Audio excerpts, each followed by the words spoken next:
Hola, muy buenas tardes a todos, bienvenidos a un video más de Resúmenes en Telequia. En esta ocasión vamos a hacer un repaso completo por el concepto de ideología, así que quédate si tienes que rendir un parcial o final sobre sociología de Karl Marx o simplemente te interesa el tema, prepárate para ser ideologizado.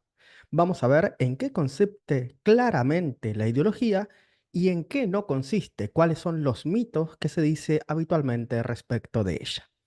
Vamos a ver tres conceptos fundamentales que ha ido evolucionando a lo largo de la historia, en principio con los escritos de Marx y Engels, pero luego de la ortodoxia marxista como Lenin y finalmente el concepto actual que tenemos de ideología de la mano de Gramsci u Althusser. Así que sin más, quédate porque este va a ser el repaso más exhaustivo que tengamos en la plataforma. Sin más, comencemos. El texto que se usa de referencia para hablar de ideología es la ideología alemana, pero hay un problema con ese texto. No solamente que es un texto de juventud de Marx y Engels y por lo tanto hay ciertas ambigüedades, sino que también es un texto póstumo. Es un manuscrito que ellos iban perfeccionando a lo largo de su vida, más bien Engels, el cual vuelve una vez más sobre las tesis sobre Forbach o su crítica a los positivistas y a los idealistas, y Marx un poco abandona esta rama un poco más filosófica de su pensamiento en pos, obviamente, de la rama más económica y de su Marx más maduro, que es el capital.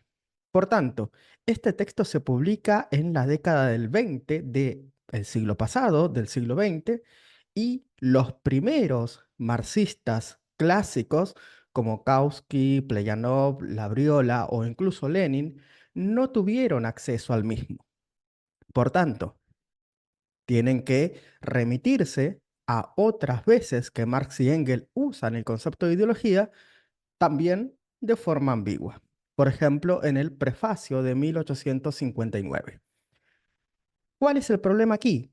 Que justamente en la ideología alemana es donde se usa el término en un sentido claramente negativo, en un sentido claramente peyorativo o despectivo.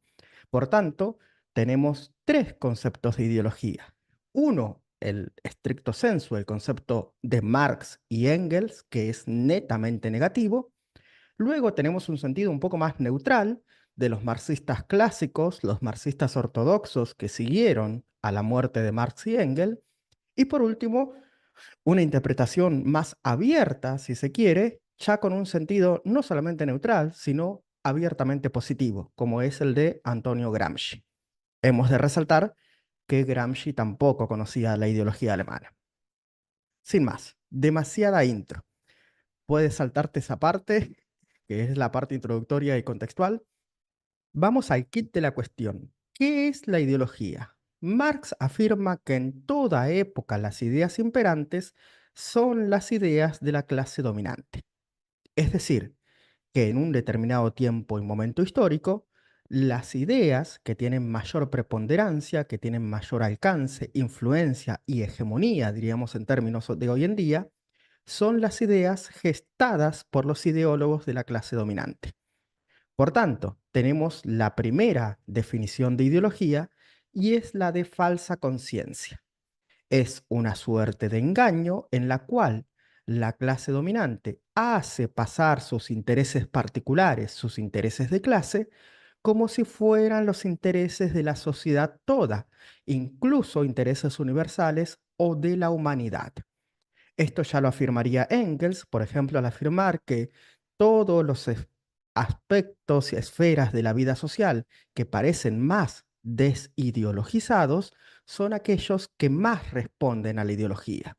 Por ejemplo, en su Anti-Düring, Engels habla acerca de cómo precisamente los grandes teóricos del derecho tratan al Estado y a la ley como principios a priori que pueden ser respetados por la humanidad o descubiertos por la humanidad o el género humano en su totalidad.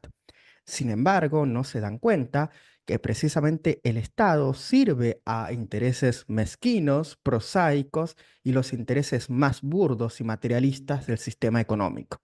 Y desde luego que la ley, su emergente, tanto más de lo mismo, todos los estados capitalistas tienen leyes capitalistas, de defensa de la propiedad privada, de defensa del extractivismo de los recursos naturales, si sos un país tercermundista, etc.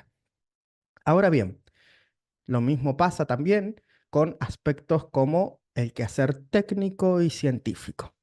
Entonces, podemos ver que esta es la primera definición a priori.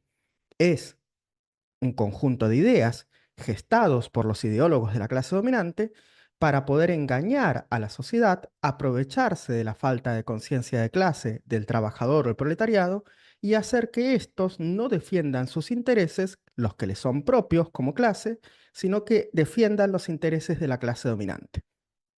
Ahora, esto implica una serie de cuestiones. Implica un mundo de cabeza. Marx había explicado que precisamente en el capitalismo, en todos los sistemas productivos, existía una clase que producía y generaba todo lo producido para la sociedad, todos los bienes, y no podía gozar de lo producido, y una clase que no producía nada y que sí podía gozar de todo lo producido.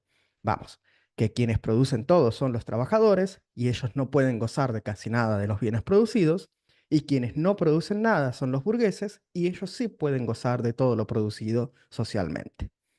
¿Cómo se puede explicar este mundo de cabeza, este mundo invertido? Precisamente a través de la ideología.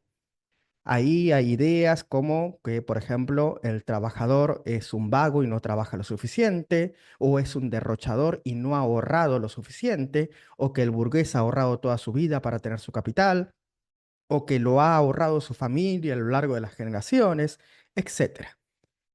Vamos, insértese aquí meritocracia o cualquier idea que venga a legitimar esta desigualdad en la distribución de capitales y las desigualdades que origina socialmente.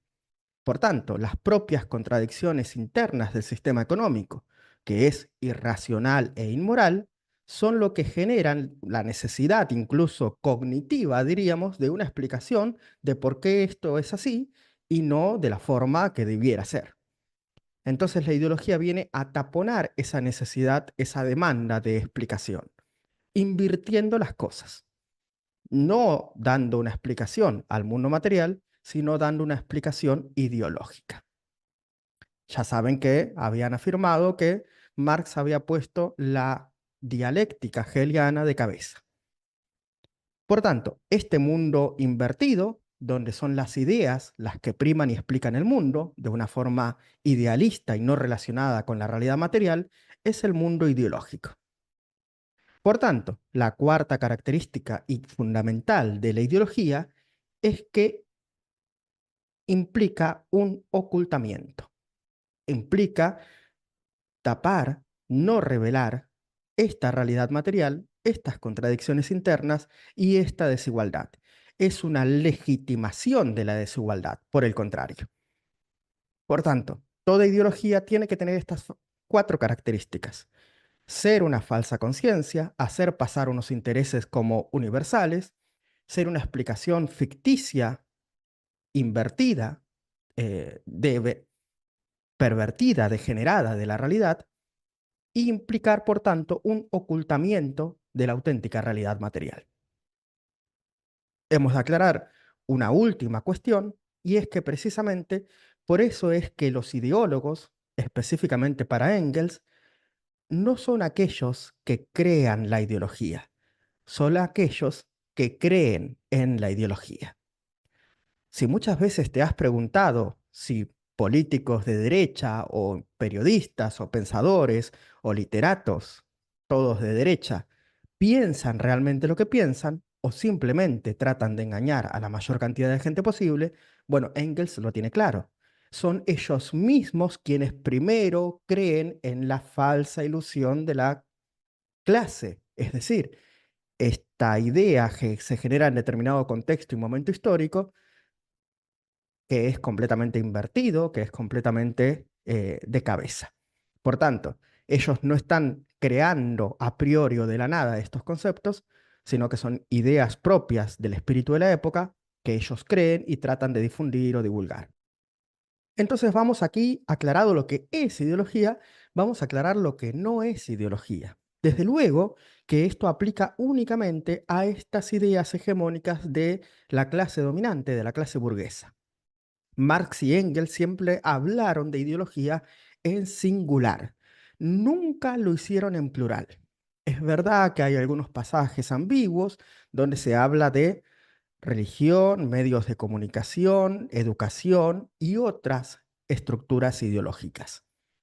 Pero no quiere decir que todas ellas sean estructuras ideológicas, sino que se está citando una lista de estructuras culturales, donde dentro de filosofía, ciencia y religión también entraría la ideología, porque es otra forma más de superestructura cultural. Por tanto, sería un error confundir ideología con superestructura ideológica.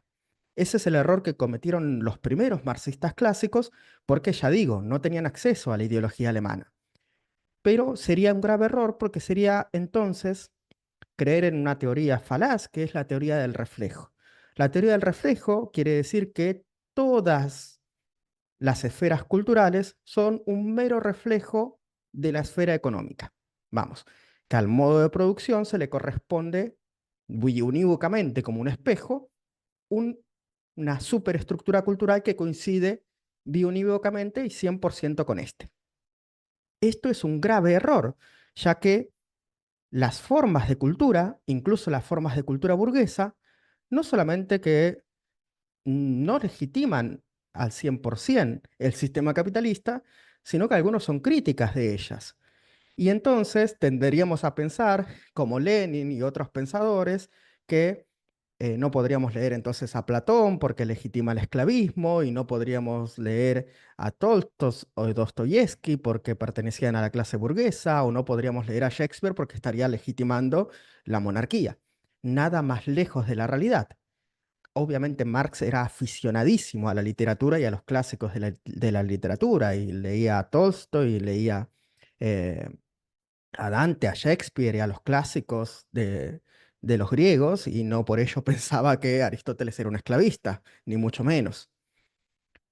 Esto es el erróneo concepto de reflejo, es decir, que el modo de producción material crea un modo superestructural ideológico. No, desde luego que no. Hay arte que no es ideología, hay literatura que no es ideología. Evidentemente, hay ciencia que no es ideológica, aunque sí hay aspectos científicos y técnicos que vienen a ser coadyuva de, obviamente, el modelo de producción, pero hay ciencia que no es ideológica, hay pensamiento que no es ideológico, bastaba más, si no, ni siquiera podría ser posible el pensamiento marxista. Bueno, sin más, obviamente, la religión es profundamente ideológica, pero también hay religiones que no legitiman el status quo y también la educación. Punto aparte los medios de comunicación, que son bastante, son un aparato súper cultural, superestructural, muy ideologizado, pero sí hay, obviamente, movimiento revolucionario y también disputa por la hegemonía en los medios de comunicación. Entonces tenemos aquí que sería un error creer que el modo de producción económico determina la superestructura cultural ideológica. En todo caso, influencia. Y podríamos hablar entonces de una cuestión aparte que es la determinación, la determinación social de la conciencia, que esto está en las tesis sobre Feuerbach, pero es otro tema, no es el tema de la ideología, que es el problema que algunas personas confunden.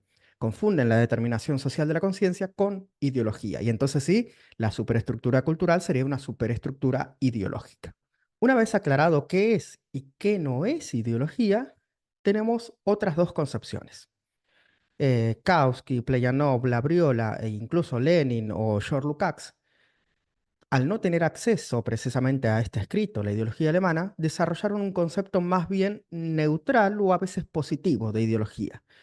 Confundían, no con malicia, obviamente, superestructura cultural con superestructura ideológica y, obviamente, si eran equiparables, entonces sí era posible pensar una ideología de izquierda. una ideología del Partido Obrero, una ideología de los partidos revolucionarios, una ideología que formara los cuadros revolucionarios, una ideología que aprovechara la lucha de clases, el sindicalismo y tratara de estructurarlas para darle una forma, una conciencia de clase auténtica y por tanto luchar precisamente por los intereses del proletariado.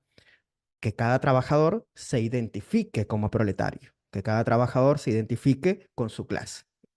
Por tanto, ahí ya tenemos acceso a una idea neutral de ideología. Si mi pensamiento es ideológico y el tuyo también es ideológico, entonces se abandonan las características fundamentales del concepto de ideología. Ya no sería falsa conciencia, ya no sería engaño, ya no sería tratar de pasar los intereses de una clase como intereses universales, ya no sería inversión de la realidad, ni tampoco ocultamiento de las desigualdades sociales, porque al contrario, la ideología marxista trata de hacer lo contrario, revelar o desocultar esa desigualdad que está oculta. Por tanto, este concepto neutral de ideología ya contradice todos los puntos centrales del concepto de ideología en Marx y en Engels. Y así como en Lenin había una idea ya de, por así decirse, de foquismo, de élite intelectual que va a tratar de dar las herramientas al proletariado para que gane conciencia de clase y pueda hacer la revolución, la inteligencia, como se dice en ruso creo que es, bueno, ya en Gramsci hay un concepto positivo de ideología. Ya la ideología es el trabajo que realizan los intelectuales para acumular consenso, para acumular eh, adhesiones a tu movimiento, para ganar la hegemonía en la disputa, no solamente por el sentido común, sino también por los roles y posiciones en el aparato estatal.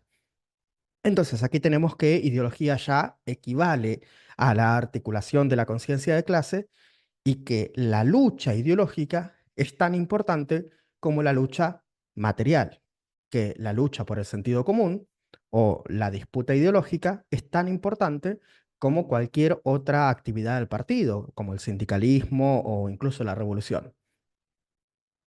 Pero esto también era así en Marx y en Engels. Vamos a seguir matizando. Hay una idea, un reduccionismo económico que tiende a pensar que Marx había afirmado una suerte de determinismo absoluto de la esfera económica y que si no cambiaba la superestructura del modo de producción, no podría haber revolución posible. Esto nunca fue así, son autores complejos y matizados, y Engels ya había afirmado que lo material y lo cultural tienen una relación dialéctica. Obviamente, es materialismo dialéctico.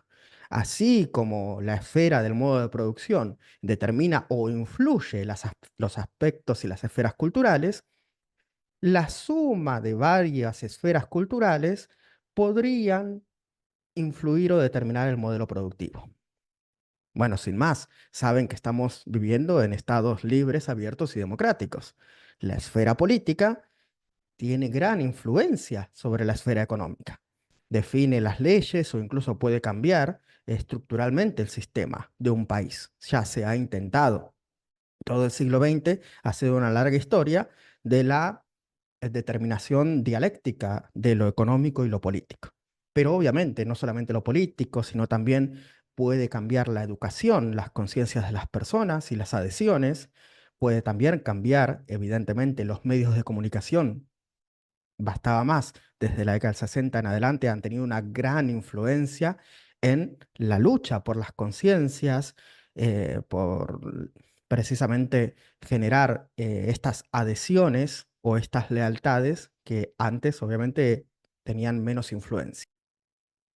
Obviamente Marx creía que los hombres, los seres humanos, eran dueños de su destino y que podían cambiarlo. Esto es la base de las ciencias sociales.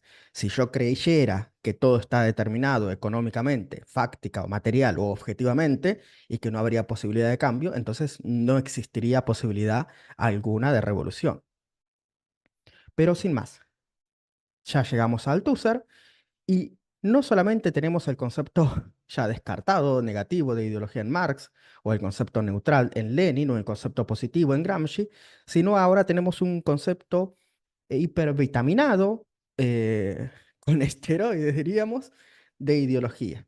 donde el apartado superestructural ideológico, ya saben, aparato represivo del Estado versus aparatos ideológicos del Estado, vendría a equipararse incluso al capital, es decir, incluso a la base del modelo productivo, siendo la esfera superestructural ideológica siendo tan relevante, fáctica y objetivamente determinante como la otra esfera. Bueno, sin más, hasta aquí nuestro completo y exhaustivo repaso. Espero que te haya gustado. Una clase un poco así más extensa, un poco más universidad, eh, pizarrita incluida. Si te gusta la pizarra y quieres que la siga usando, ya sabes, dame like, comparte este video con tus colegas, amigos y alumnos. De esa forma me ayudarías a que este sea el canal más grande de divulgación de la sociología y de las ciencias sociales en general. Un saludo grande y adiós.